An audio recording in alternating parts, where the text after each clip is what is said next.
The next question on the phone comes from Keith Cowing at NASA Watch. Well, first of all, congratulations. You've launched a rather unconventional payload into space, one that's generated a lot of buzz. And there's a lot of people, some of them citizen scientists, some of them they're just newbies when it comes to tracking things in space. They're going to try and track the Tesla and understand what's happening to it. You know, like that movie, Dude, Where's My Car? And other than the live webcam today, what is SpaceX going to do to interact with this community of Tesla trackers once the car leaves orbit? Do you have a plan, or are you just going to kind of wait and see what bubbles up on the internet and react to it? We don't have a plan. No plan. The battery is going to last about 12 hours from launch, roughly. And after that, it's just going to be out there in deep space for maybe millions or billions of years, who knows.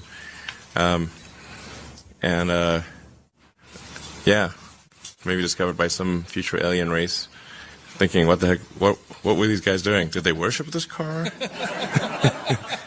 Why do they have a little car in the car? That'll really confuse them. I'm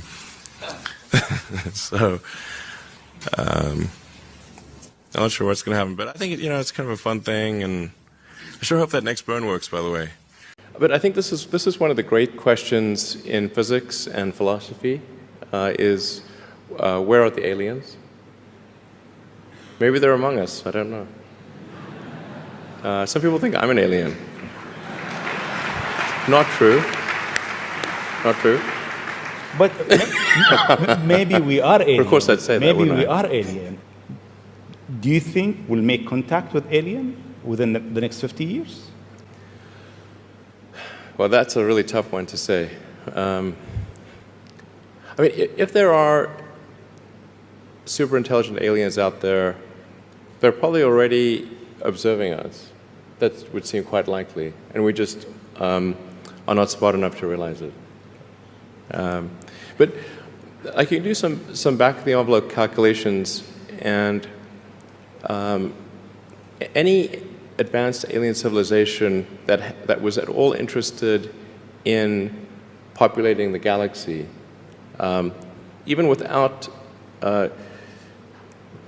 exceeding the speed of light, even if you're only moving at, say, 10 or 20% of the speed of light, you could populate the entire galaxy in, let's say, 10 million years.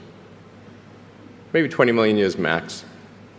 This is nothing, in the grand scheme of things. So Elon, you are really quite unique, I feel, in being so interested in the long-term future of humanity. Well, I don't think I'm that unique. You have an institute. Clearly, you're interested in that too. Well, quite the opposite. I'm curious, your interest in the far future of humanity, when did that begin? How did that start? Well, I think it was when my interest in the future of humanity is, I guess, as a function of reading a lot of sci-fi and philosophy as a kid, and then just sort of thinking about, okay, what's important to do? Like, why do anything? What's the meaning of life? And I came to the conclusion that what we really need to do is make sure that life continues into the future, and particularly conscious life. And in doing so, we'll be better able to understand the nature of the universe and achieve greater enlightenment. One thing I really admire about you is you don't just talk about the future of humanity, you actually start companies and do things about it. So what made you so audacious? Well, I don't really think of these things as all that audacious. They seem like natural things to do.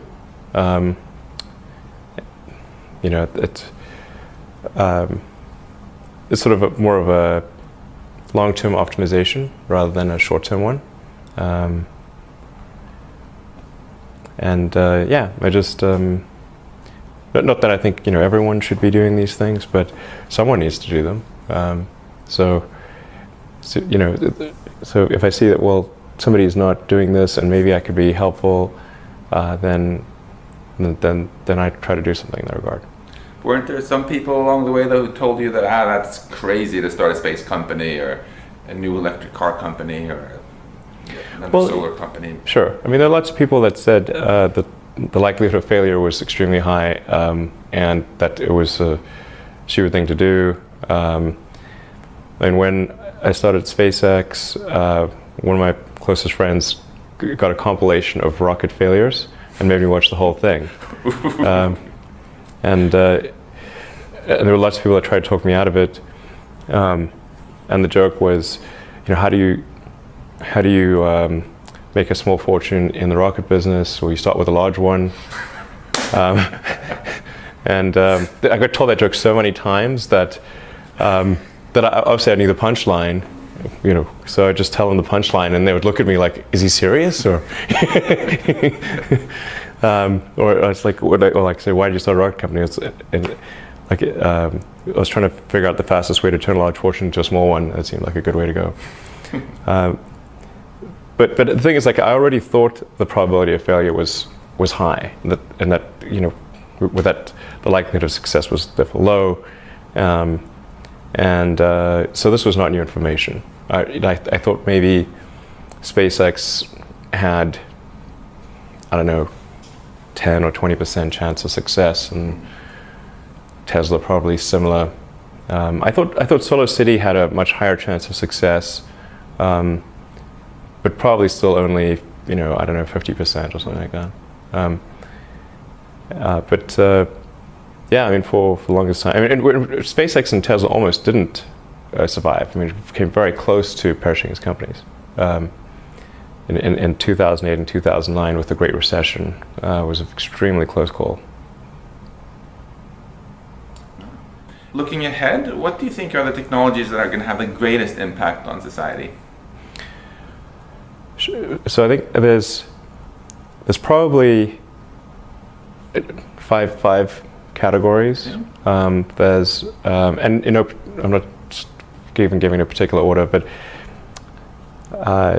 making life multiplanetary, achieving sustainable production and consumption of energy. Obviously, the internet as a whole. I mean, the continued growth of the internet. And then potentially, if we do this, reprogramming human genetics, and the fifth one would be artificial intelligence. So, working on the kind of the first three, but not the last two. I think, the last two I think have the greatest potential to be a double-edged sword. So when you call artificial intelligence a double-edged sword, can you talk a bit about the positive edge first? What do you see as the greatest benefits we can get from AI? Well, the greatest benefits from AI would probably be in eliminating drudgery. So, like in terms of or tasks that are mentally boring, not interesting. There's arguably breakthroughs in areas that are currently beyond human intelligence, or at least for now beyond human intelligence. I think we could probably solve them in the long term, such as the classic sort of curing cancer and addressing diseases of aging, Alzheimer's, and all these things. So there's insert various like intractable problems to human intelligence, currently what seem to be intractable problems, and then if you had something that was way smarter, it could solve those problems. And turning to negative edge, right? Well, I think it's best to prepare for to try to prevent a negative circumstance from occurring than to wait for it to occur and then be reactive. So, and this is a case where the range of negative outcomes some of them are quite severe. So it's not clear whether we'd be able to recover from some of these negative outcomes. In fact, certainly you can construct scenarios where recovery of human civilization does not occur. And when the risk is that severe, it seems like you should be proactive and not reactive. I'm really quite curious why you've decided to make such a large donation. because 10 million is something that really enables a massive amount of research. I don't think 10 million is a large amount of money for this subject area. It should probably be higher. But there should be probably some much larger amount of money applied to AI safety in multiple ways. Well, I want to thank you again so much for this. It's something we really, really appreciate and are eager to do great stuff with.